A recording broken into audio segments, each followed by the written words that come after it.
Comienza Ojos para Ver.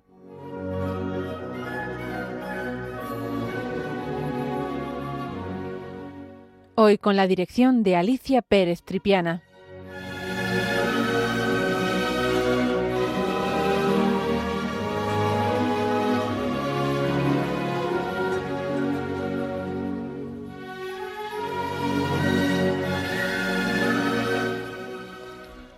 Buenos días, queridos amigos de Radio María. De nuevo con todos ustedes para hablar de arte. Hoy les presento la exposición inaugurada el pasado día 26 de mayo en el Museo del Prado, cuyo título es A la manera de Italia, España y el gótico mediterráneo, 1320-1420. Una ambiciosa exposición que revisa como mucho antes de la irrupción del Renacimiento, Italia marcó el ritmo de una profunda transformación artística cuyo eco encontró en los reinos hispanos uno de sus principales espacios de reflexión. La exposición, comisariada por Joan Molina Figueras, jefe de colección de pintura europea hasta 1500 en el Museo del Prado, cuenta con más de un centenar de obras de diversas técnicas: pintura, escultura, orfebrería, manuscritos iluminados, dibujos, bordados, tejidos de seda, etc., que proceden de 31 instituciones españolas y 25 extranjeras, para abordar cómo los modelos del Trecento italiano fueron asimilados y reformulados por los artistas hispanos, dando lugar a un lenguaje visual híbrido, sofisticado y de gran originalidad. La selección incluye piezas tanto de relevantes maestros italianos como Ambrogio Lorenzetti, Gerardo Starnina, Lupo di Francesco, Barnabà da Modena, Andrea di Petruccio o Geri Lapi, hasta de destacadas personalidades hispanas, caso de Ferrer y Arnau Bassa, los hermanos Serra, Pedro de Córdoba o Miguel Alcañiz. Lejos de plantear un relato unilateral, la exposición subraya la complejidad de estos cruces artísticos y propone un giro final revelador: el impacto de la creación hispana en la propia Italia. Un diálogo de ida y vuelta que cuestiona los límites tradicionales entre centros y periferias del arte medieval europeo. Mucho antes de que el Renacimiento conquistara Europa, Italia alumbró una revolución artística encabezada por maestros como Giotto, Duccio, Simone Martini y los hermanos Lorenzetti, que también estaba llamada a tener un eco continental. No es casualidad que los reinos hispanos fueran los primeros territorios de Occidente sensibles a la manifestación del Trecento italiano, donde sorprendieron tanto por su estética renovadora como por su sofisticación técnica. A la existencia de unos fuertes nudos de comunicación mediterráneos, comerciales, diplomáticos, políticos, etc., que facilitaron la llegada de artistas y obras, hay que añadir la especial atención que los maestros hispanos mostraron hacia las novedades venidas de la península italiana. Una fascinante sensibilidad creativa.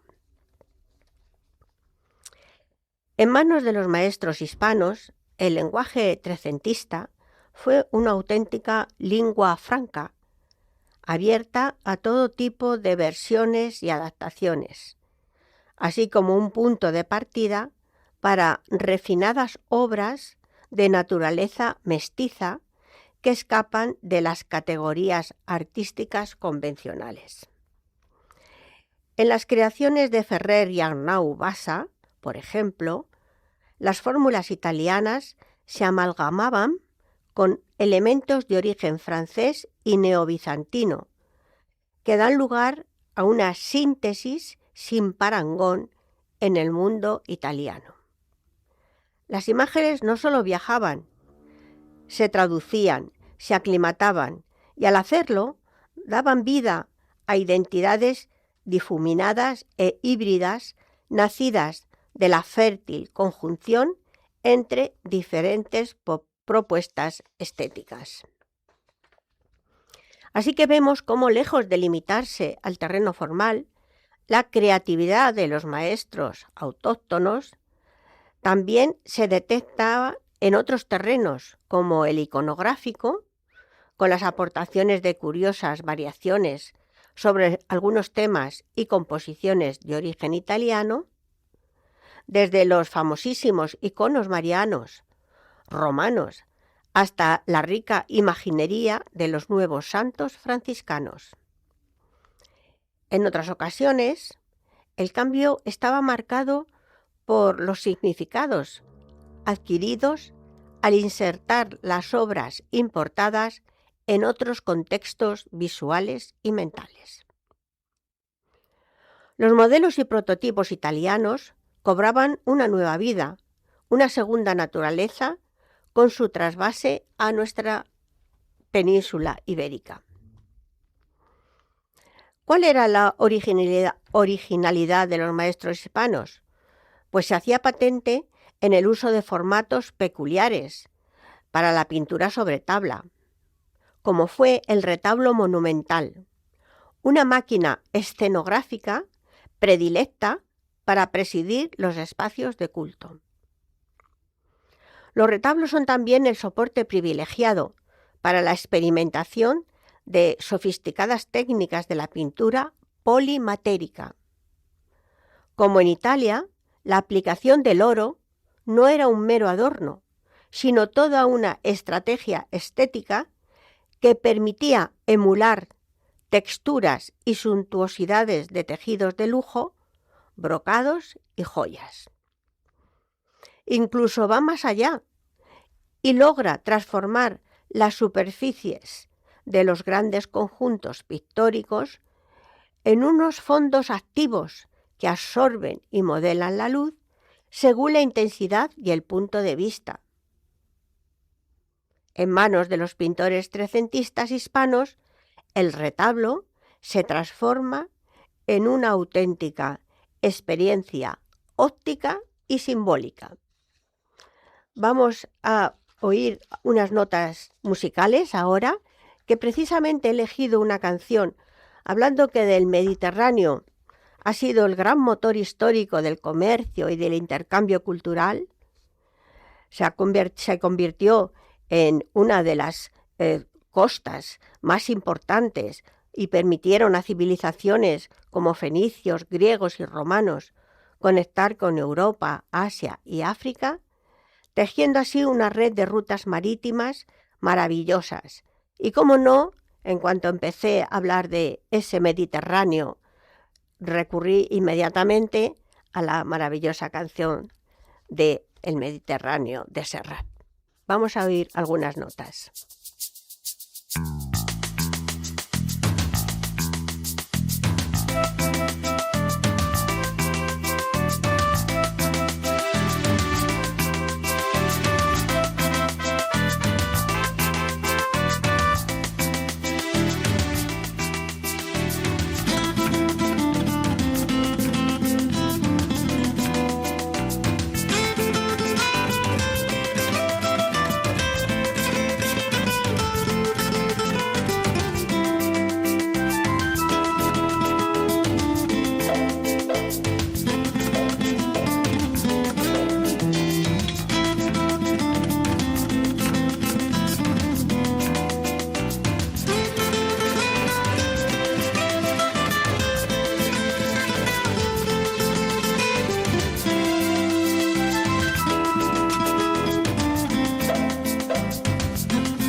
Bueno, pues hoy le estamos hablando desde el programa de Ojos para Ver, de esa exposición inaugurada el pasado día 26 en el Museo del Prado, cuyo título es A la manera de Italia, España y el gótico mediterráneo. Una exposición realmente espectacular, impresionante.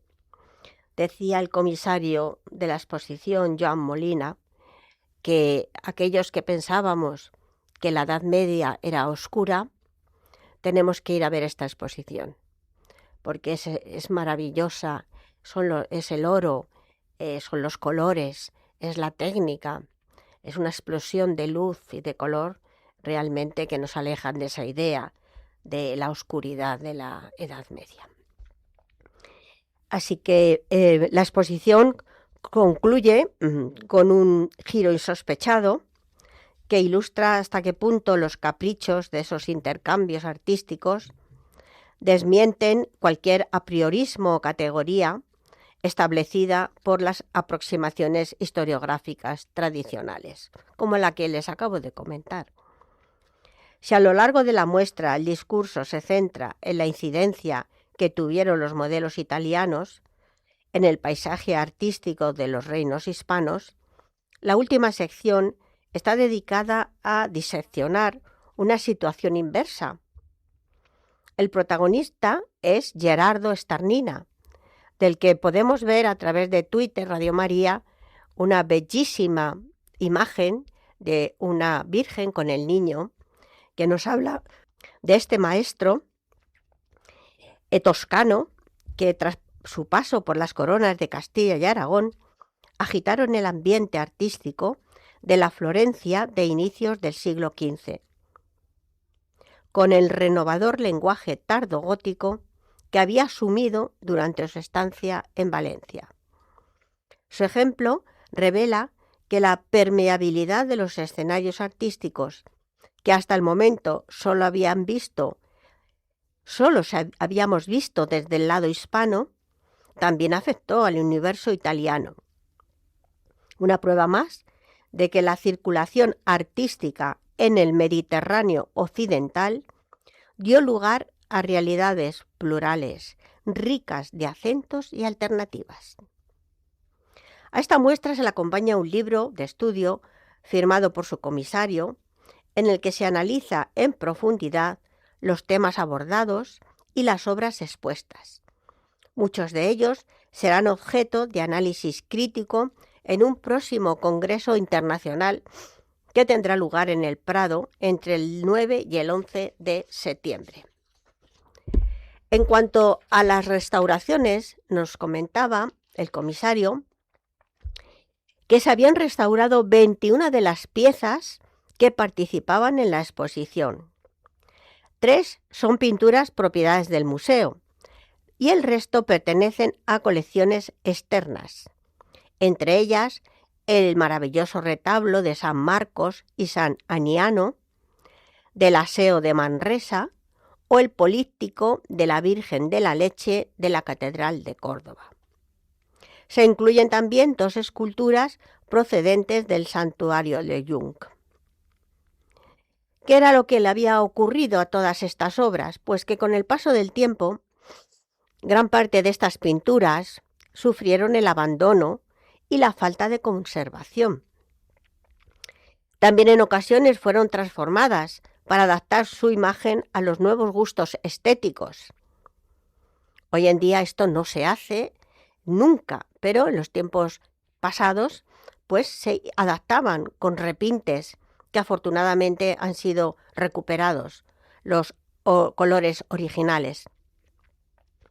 La preparación de esta exposición ha supuesto, por tanto, un importante trabajo de investigación y restauración y que ha permitido devolver la transparencia a los colores y los dorados, cubiertos y apagados por antiguas intervenciones.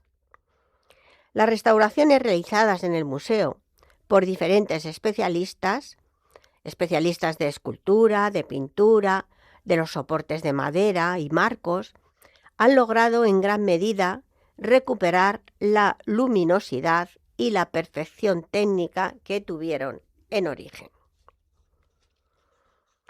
La exposición está dividida en 5 capítulos o secciones. El primer capítulo, antes de la peste negra, así se denomina, que viene a ser unas declinaciones del arte italiano. El segundo capítulo, el puente de Aviñón. Aquí vemos esos intercambios mediterráneos a través de la corte de Aviñón.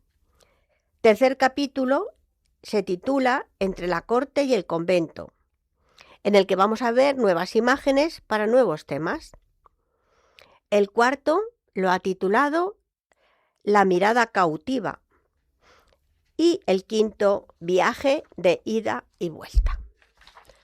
Vamos a poner unas notas musicales y enseguida continuamos.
Bueno, queridos amigos, seguimos con nuestra exposición en el Museo del Prado, a la manera de Italia, España y el gótico mediterráneo.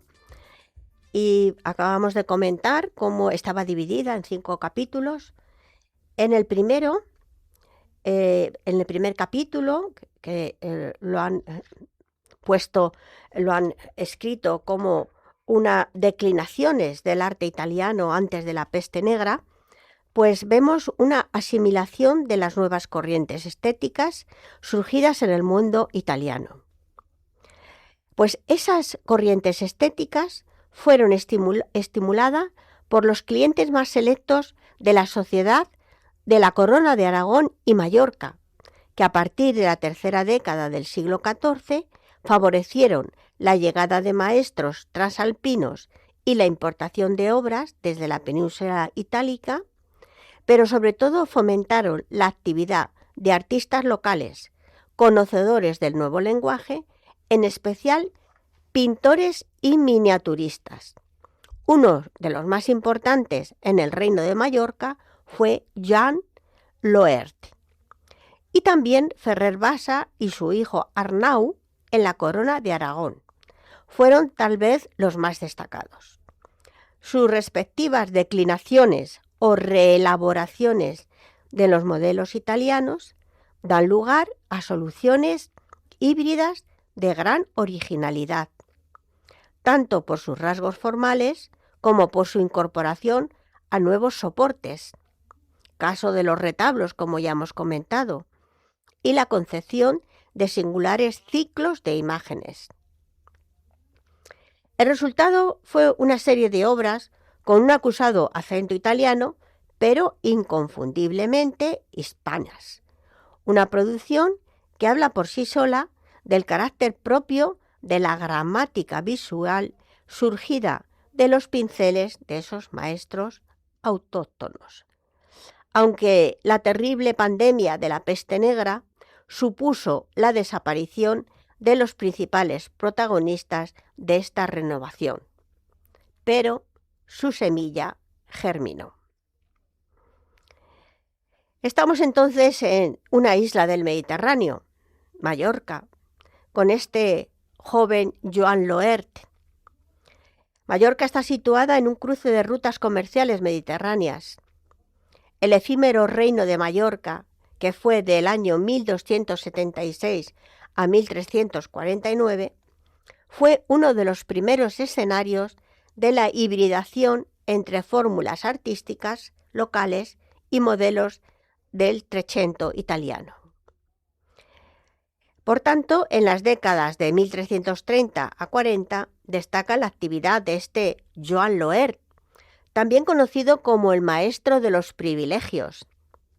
Fue pintor y miniaturista, documentado primero en Perpiñán y luego en Palma de Mallorca, donde trabajó para la corte de Jaime III, para el obispo Berenguer y para instituciones de la oligarquía urbana.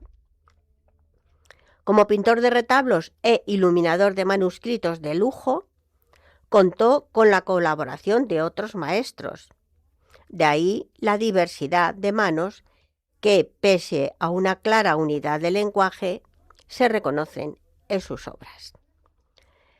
Para ilustrar esta sección, tenemos y podemos ver en el museo obras tan importantes como el retablo de Santa Quiteria, pintado hacia 1337, de este Joan Loer, y también manuscritos de lujo que compiten con el esplendor de los códices áulicos.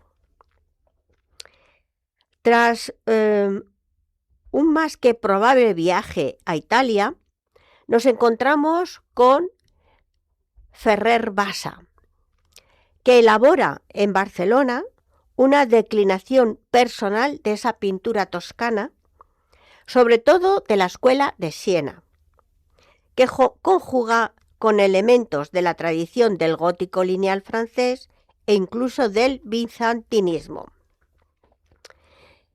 ¿Qué vemos en Ferrer Bassa? Pues vemos del mundo italiano, que incorpora temas de repertorio iconográfico religioso, especialmente del evangélico, e ideas para el desarrollo de nuevo formato del retablo monumental.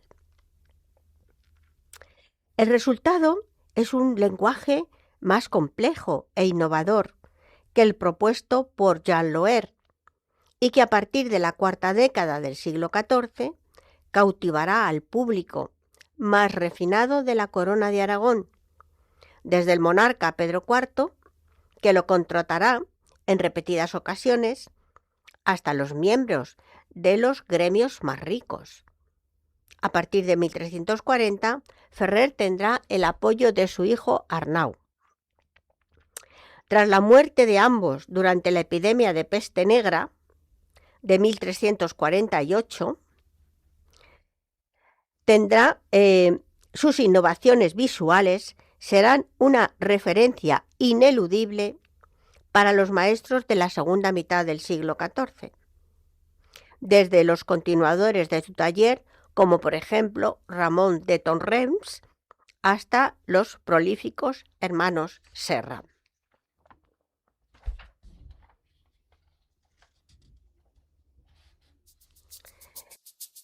Ilustrar alguna de las obras de estos Bassa, sobre todo de Arnau, el hijo de Ferrer Bassa.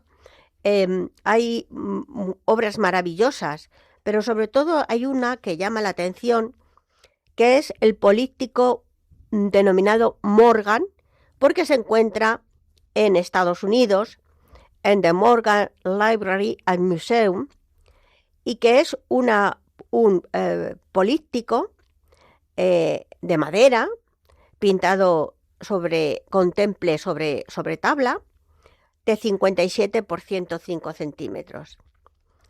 Como les decía, este políptico de Morgan es una obra del gótico catalán del siglo XIV, atribuida inicialmente a Ferrer, al padre, y posteriormente identificado como salido de la mano de su hijo Arnau. Si bien se estima que fue su padre quien probablemente lo diseñó y lo dibujó. Como les decía, recibe su nombre de la institución donde está expuesto, donde llegó después de la adquisición de un coleccionista americano en 1907 y que antes había formado parte de la colección de Carlos V. En su descripción, pues vemos que se trata de un excelente ejemplo del estilo gótico de la pintura del Trecento, que está formado por 4 paneles de igual tamaño, lo que lo sitúa en un políptico sin tabla central, un hecho, por cierto, poco habitual en la época. Los paneles son de perfil rectangular, rematado por lunetas. En la parte superior, que representan de izquierda a derecha los instrumentos de la Pasión, el dolor de María, a Cristo como varón de dolores, uno de los primeros ejemplos de la pintura peninsular ibérica. Luego, esta iconografía de Cristo como varón de dolores será aceptada y utilizada en adelante por los pintores hispanos. Cristo varón de dolores, saben ustedes, iconográficamente es ese Cristo que nos muestra sus llagas, mirándonos directamente y diciendo: por vosotros sufrid, por amor a todos vosotros sufrí estos dolores. Y finalmente vemos a San Juan. Las 3 imágenes, como con María y Jesús y Juan, forman un conjunto propio de los trípticos de diseño italiano contemporáneos. Pues bien, por debajo de las lunetas, cada tabla se estructura en 6 recuadros y 3 pisos y 2 calles de un tamaño ligeramente más grande, los 2 del piso inferior. Esta composición, con diferentes tamaños en el piso inferior y en la luneta, denotan que su origen no es italiano. De nuevo, este retablo lo pueden ustedes encontrar en Google perfectamente.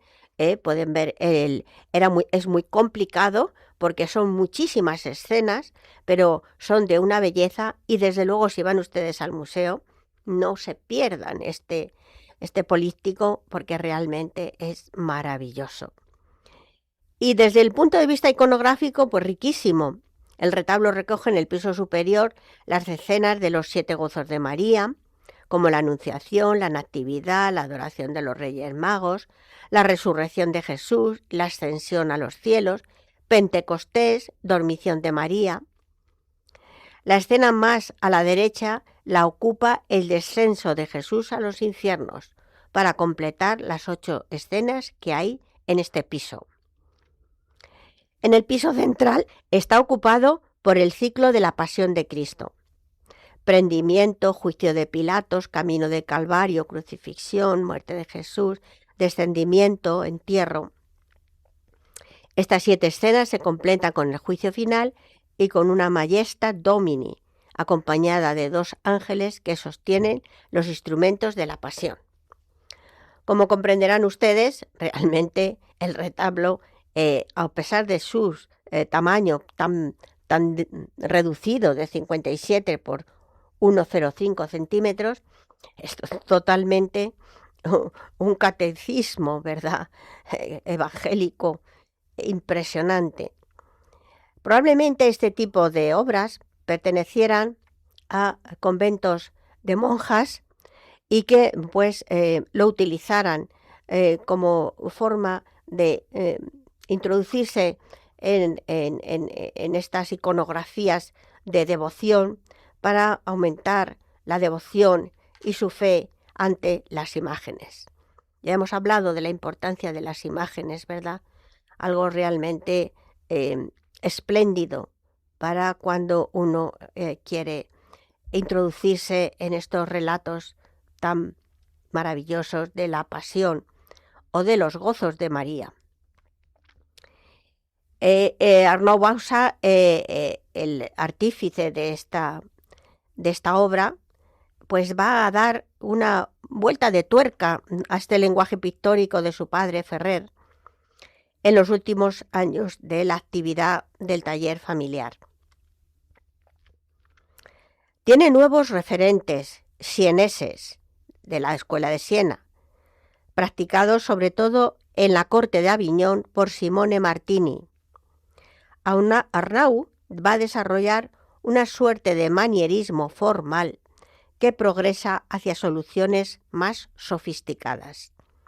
De ahí su búsqueda de efectos tridimensionales en el espacio, al tiempo que se decanta por una mayor estilización en las formas y sobre todo por ampliar el sentido polimatérico, es decir, la introducción de oro en sus pinturas, con el creciente uso y manipulación técnica, con esos punzones que van a crear esos fondos realmente espectaculares en ese oro que adorna las figuras.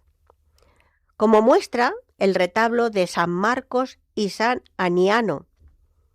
Arnau también consolida las aportaciones de su padre al nacimiento del retablo monumental, con una estructura de grandes dimensiones, de formato fijo, varias calles y entrecalles y marcado empuje vertical, que prefiguran la evolución de estas máquinas, así se le ha denominado a los retablos, máquinas escenográficas, que en el gótico peninsular van a ser absolutamente importantes y también durante las siguientes centurias.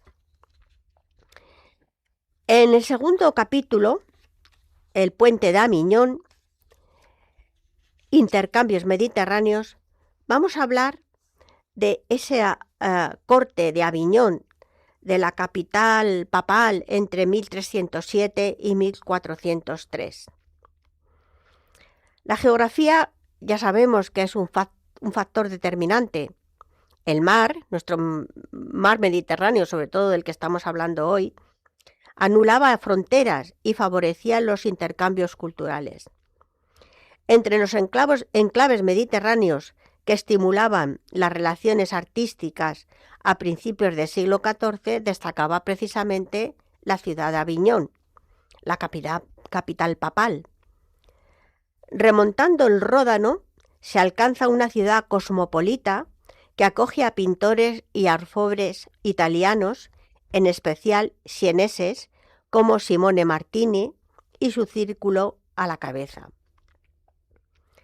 Algunos de ellos llegan hasta la Corona de Aragón, donde marcan la trayectoria de maestros como los que acabamos de ver, Ferrer y su hijo Arnau, y ayudaban a configurar el paisaje artístico de mediados del siglo XIV.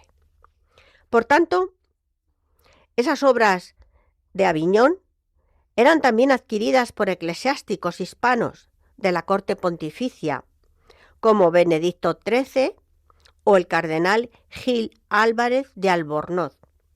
Por su parte, los mercaderes del Mediterráneo occidental satisfacían las inquietudes estéticas y devocionales de las élites de la península ibérica con esas obras italianas, novedosas y sofisticadas. Sucede en Castilla, donde este comercio coincide, quizá no casualmente, con el advenimiento al trono de Enrique II de Trastámara. El cambio dinástico se acompasa con un cambio del gusto artístico. Vamos a seguir escuchando nuestra maravillosa canción del Mediterráneo y seguimos con nuestra exposición a la manera de Italia.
Bueno, de nuevo con todos ustedes, con esta maravillosa música que nos introduce en nuestro Mare Nostrum, nuestro mar Mediterráneo, de que disfrutamos tanto todos y del que fue tan importante a lo largo de los siglos, para precisamente esos intercambios culturales, artísticos, en el caso del que hablamos hoy, ¿no?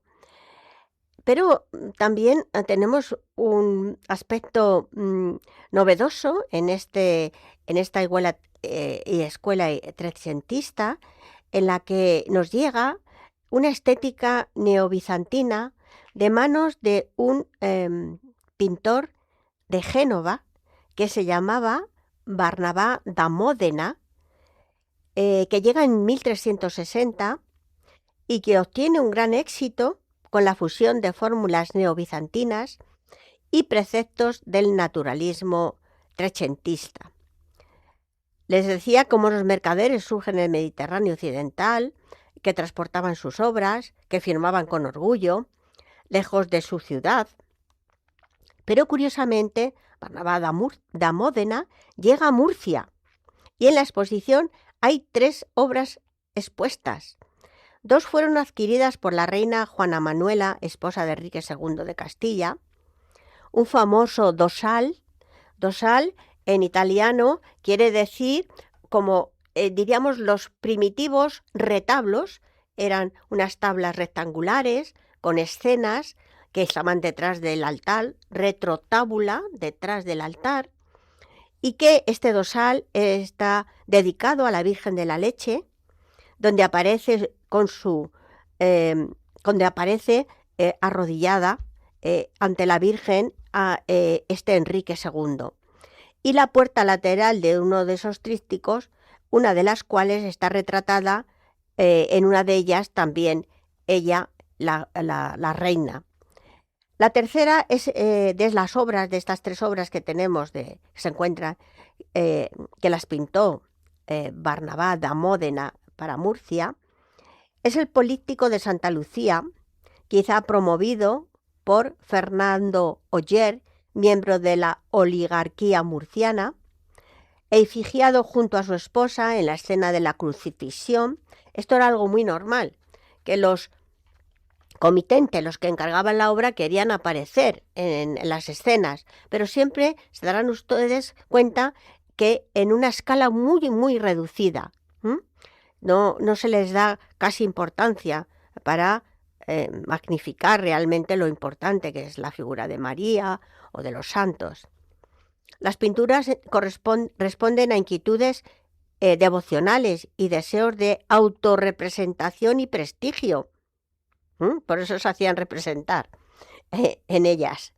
Pero es muy probable que la elección de las atractivas y exóticas obras de Barnabá deban de ser interpretadas también como una elección visual de unas élites favorables a la nueva dinastía, deseosas de distinguirse del gusto tradicional. Así que algo impresionante, que está como en un pequeño apartado, y que vemos estas obras que el pintor, además del color, de la composición, de esas pequeñas estructuras como cajas espaciales de muñecas, está pintando con oro y haciendo un tipo de técnica que se denomina crisografía, es decir, pintar con líneas de oro para simular el movimiento de los ropajes o enfatizar algunos elementos que a él le interese. Son unas líneas doradas, preciosas, que les llamo la atención si van al museo. Pueden admirar, es realmente una técnica preciosa. Bueno, pasamos al tercer capítulo. Nuevas imágenes para nuevos temas. Seguimos con la asimilación de los modelos italianos, pero también se incorporan otros temas, si bien traducidos y siempre adaptados a la realidad de nuestros reinos. Los monarcas y sus cortes resultan especialmente activos en este sentido, con la reelaboración de imágenes de gran carga simbólica, como la Verónica de la Virgen. concebida a partir de modelos romanos, o la Virgen de la Humildad, derivada de prototipos gestados por Simone Martini en Aviñón. En sus manos, las expresiones de piedad y cultura se tornan manifestaciones de poder y prestigio. Esa creatividad iconográfica se observa igualmente en algunos distinguidos conventos femeninos. Vemos en el convento de Santa Clara de Palma de Mallorca, Santa María de Pedralbes y en el Santo Sepulcro de Zaragoza, cuyas formas de vida estaban más próximas a los usos cortesanos que a la regla profesada. Son espacios refinados y permeables, escenarios ideales para el desarrollo tanto de originales imágenes y ciclos ligados a las nuevas corrientes de espiritualidad mendicante, como de obras de promoción particular que traducen las devociones y expectativas de sus destacados protectores. Estos conventos religiosos, en aquellos momentos había muchísimas profesas, diríamos, mujeres nobles que se iban a estos conventos, pero acompañadas de su propia corte, pertenecían a esa nobleza culta y por lo tanto rica y con unos gustos exquisitos, y ellas eran las que encargaban obras a estos pintores para decorar sus conventos. Por eso se encuentran muchas de estas obras en esos conventos maravillosos donde había una gran riqueza, no solamente pictórica, sino también de reliquias de mártires, de tejidos maravillosos, de orfebrería riquísima. Pero, ¿qué es eso de la Verónica de la Virgen, la Verónica del Rey, como así se le denominaba? Pues miren ustedes, el coleccionismo de objetos sagrados era una práctica común entre los monarcas medievales, que expresaban así su devoción cristiana y consolidaban su prestigio. Entre las piezas del tesoro de reliquias reunidos por Martín I de Aragón en la capilla de su Palacio Real de Barcelona, destacaba la Verónica de la Virgen, considerada una imagen aqueropita, es decir, no hecha por mano humana. Su prototipo son los iconos marianos romanos de María Advocata, una serie de vírgenes atribuidas a San Lucas, si bien la imagen del Tesoro Real ofrece solo un primer plano, el rostro de la Virgen hasta los hombros. La Verónica de la Virgen alcanzó gran fama y fue copiada desde poco después del año 1400, sobre todo a partir de dos prototipos iconográficos. Uno, muy fiel a la original, es bellísima, es un pergamino con la imagen de la imagen de la Virgen, pero solamente delineada con una línea muy fina que va enmarcando el rostro, y otros que son más libres, pero en ningún lugar de Occidente bajo medieval tuvieron tanto éxito las Verónicas de la Virgen como la Corona de Aragón. Hablemos ahora de esos otros pintores. Hablamos del Ferrer y Arnau Bassa, de Roberto de Torrents, que fue, diríamos, la unión, el pintor que trabajó en el taller de los Bassa, pero fue el punto de unión entre ellos y los hermanos Serra. Los hermanos Serra, pues, fueron absolutamente fundamentales. Su trabajo se desarrolla en Barcelona, con una particular variante pictórica basada en elegancias formales, tanto a nivel figurativo como en la decoración de los fondos dorados. Ellos experimentaron con modelos iconográficos que conquistaron la escena artística de la Corona de Aragón durante toda la segunda mitad del siglo XIV. Jaume y Pere Serra avanzaron hacia una estética fundada entre fusión entre el color y el oro, entre el pigmento y el dorado, que proyectaron los temas marianos y agiográficos hacia nuevas formas de percepción multisensorial.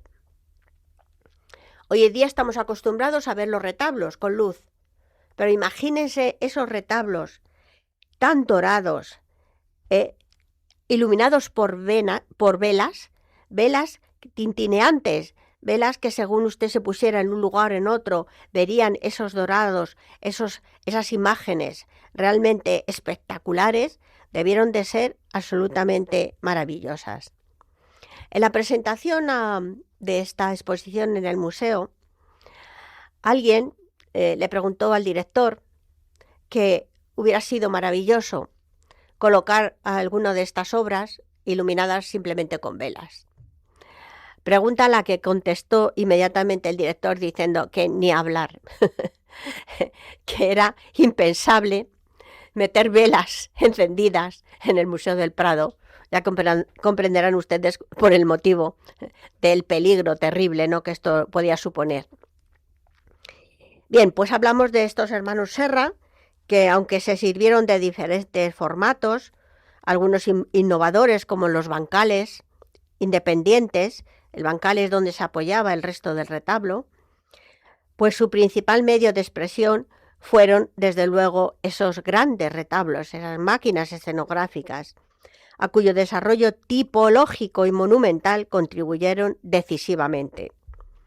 Con los Serra, el retablo se convirtió en el soporte idóneo para ordenar relatos, jerarquizar figuras y proponer itinerarios devocionales. Es decir, como les acabo de comentar, una máquina escenográfica de contar historias.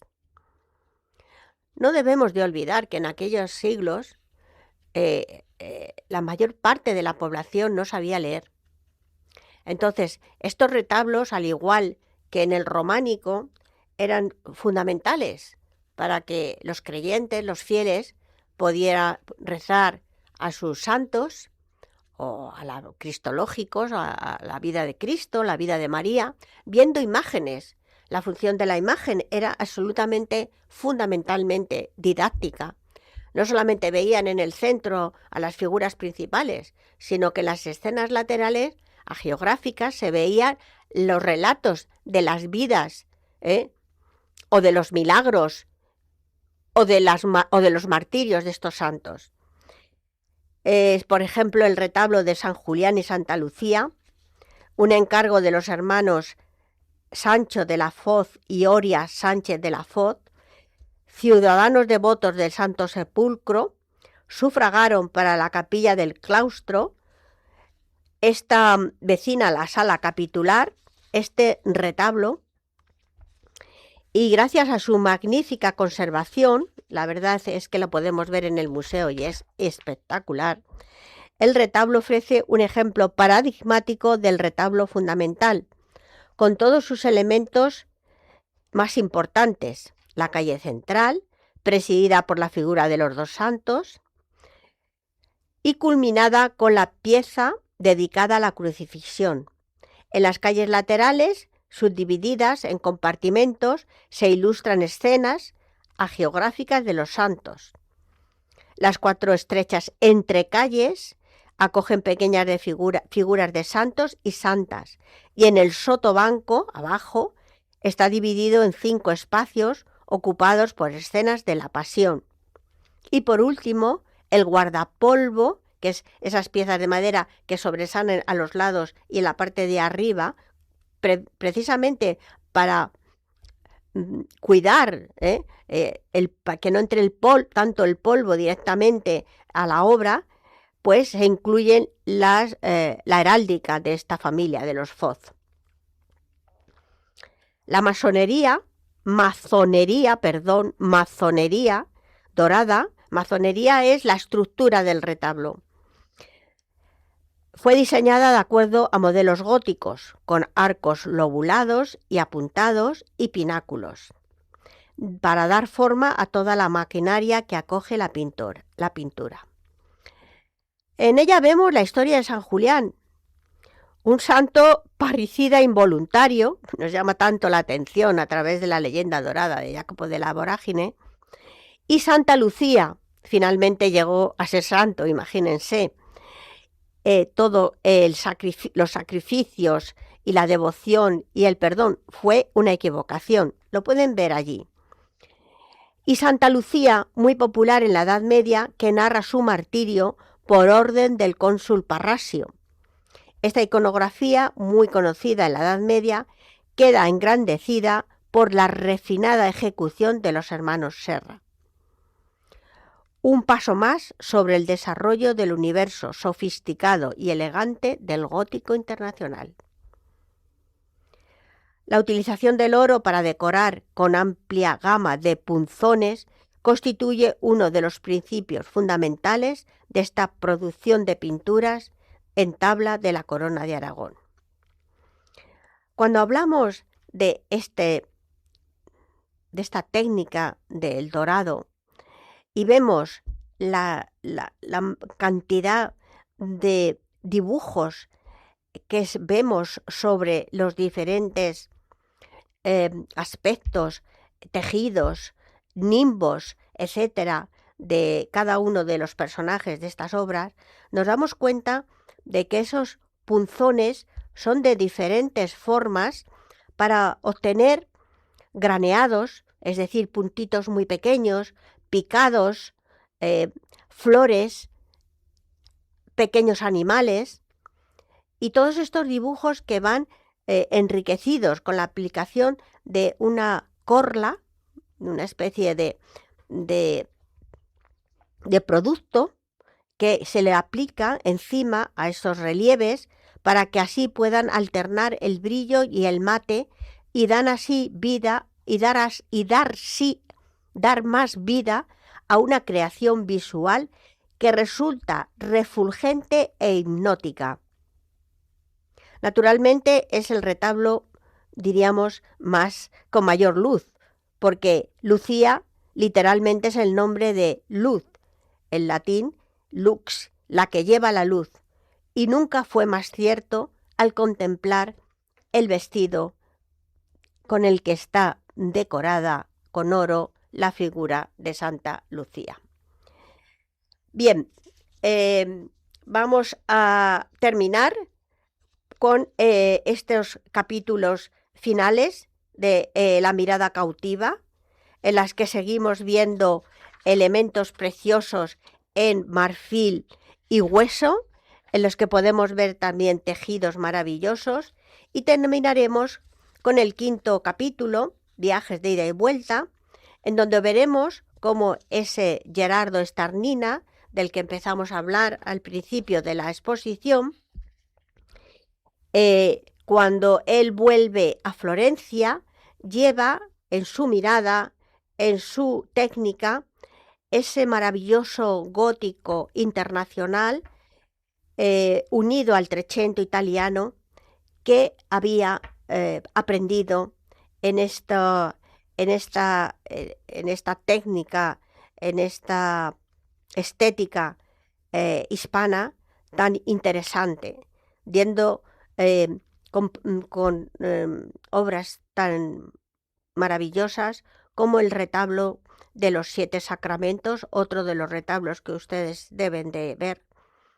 Y naturalmente la exposición termina con nuestro queridísimo Fra Angelico, la Virgen de la Granada, en la que muchas veces hemos dicho cuando lo enseñamos que es una obra en la que se ve parte de esa influencia de Lorenzo Mónaco, que fue ayudante de Gerardo, o que conoció perfectamente el trabajo de Gerardo Starnina, cerrándose así el círculo de la influencia del arte del Trecento italiano en la Corona de Aragón, y cómo la Corona de Aragón o la técnica de estos maestros de los que hemos hablado influyó también en el arte italiano del comienzo del Renacimiento. Bueno, queridos amigos, aquí vamos a terminar. Ha sido un placer estar con todos ustedes. Les recomiendo que vayan al museo a ver esta maravillosa exposición. Estará abierta hasta el 20 de septiembre, así que tienen todo el verano para poder ir y desde luego disfrutarán enormemente de todas estas bellísimas imágenes. Les deseo un feliz verano y hasta muy pronto. Adiós.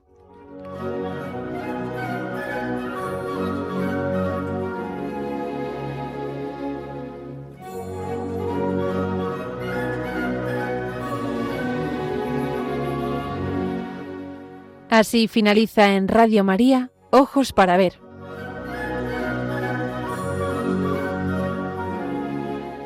Hoy con la dirección de Alicia Pérez Tripiana.